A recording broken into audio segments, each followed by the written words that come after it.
જય માતાજી મિત્રો, જો આપણે ન્યૂ બ્લોગ બનાવવા આવી ગયા છે ખેતરપા દાદાના મંદિરે.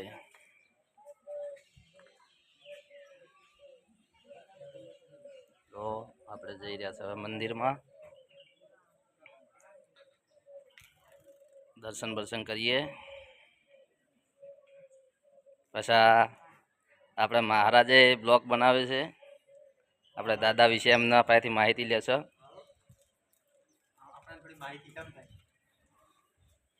જો આપણે આવી ગયા છે જય દાદા.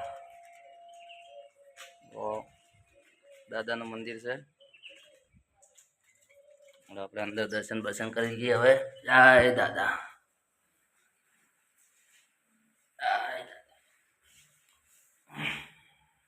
તો ખેતરપા દાદાનું મંદિર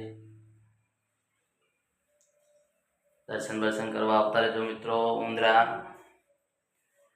રવિવારે પૂનમનો જમણવાર પણ ચાલુ હોય છે. સવારથી મોડીને સાંજ સુધી પૂનમની બહુ પબ્લિક આવે છે. હવે આપણે દાદાના પૂજારી પાસે જઈએ, દાદા વિશે થોડી માહિતી લઈ લઈએ.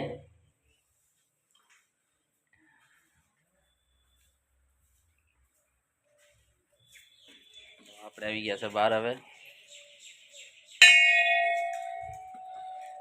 તો આ છે આપણે દાદાના પૂજારી, એમને સપોર્ટ કરજો, બ્લોગ બનાવે છે.